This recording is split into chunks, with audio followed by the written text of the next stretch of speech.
Hi friends, I wanted to share another of my personal practices. This is a self-care practice with plants. It's an herbal face steam. It's something that I do at least once a week and frequently more. It can be used as a preventative measure for flu, cold, any other respiratory illnesses. I like to do it if I have been out around people. That doesn't happen a lot these days. So I also just like to do it as a way to support my respiratory system. Inhaling the hot vapors brings the medicine of these plants directly in contact with my lungs, where they can support me both as preventative medicine, and if I were to get sick, I would do this same exact steam, but I would repeat the process multiple times a day as a way to support my immune system and also to help expectorate or kind of cough up any of the gunk that might get caught in my lungs. Fortunately, that hasn't happened, so I'm just doing this as a preventative. So I'm going to show you what I have in tonight's steam.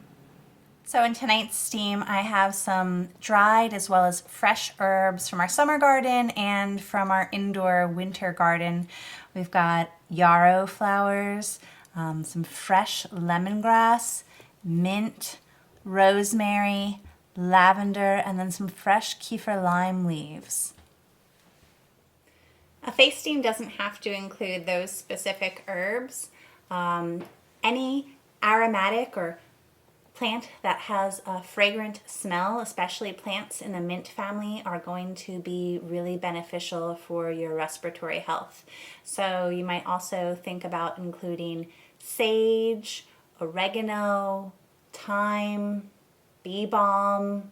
Any of those can be a great option. I've also put in organic citrus peels, or pine needles can also be really lovely. And if I'm looking for a little bit more relaxation, I might consider adding some chamomile flowers as well. Prior to doing a face steam, I want to make sure that my face is clean. So I've already done that.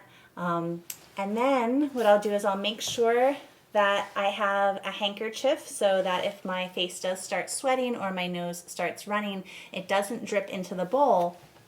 Because after I've used this as a face steam, I can reuse the liquid as either a mouthwash. I might add some salts to it and do it that way. That's actually what I'm going to do with this. It's going to become my mouthwash for the next day or so.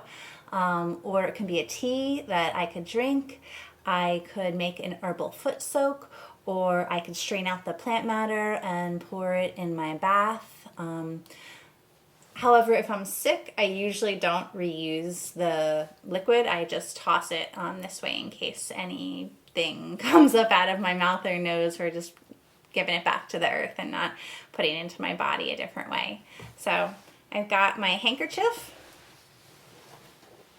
I've got a towel that's going to create a tent to hold the steam in. And I have my hot water, water that I just boiled that's still steaming. So I'm going to do the steam.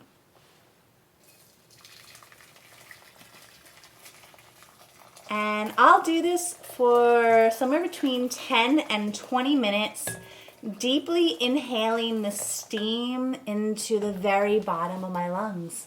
So I'll see you on the other side.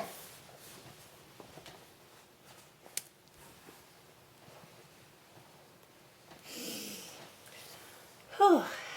So after about 10 minutes, you can see that, well, I don't know if you can see, there's still some steam coming off the bowl, and I feel really refreshed.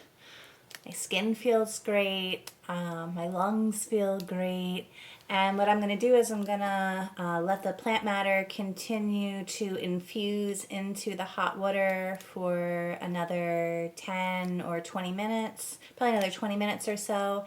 And then I'll strain out the plant matter and I'll put the liquid into a jar and add a little bit of salt. And like I said, this is going to be my mouthwash for the next day or two. And once I step away from the camera, the next thing I'm going to do is put some calendula infused oil onto my face now that my pores are open and receptive and ready to receive the beautiful healing properties of that flower. If you have questions, feel free to ask.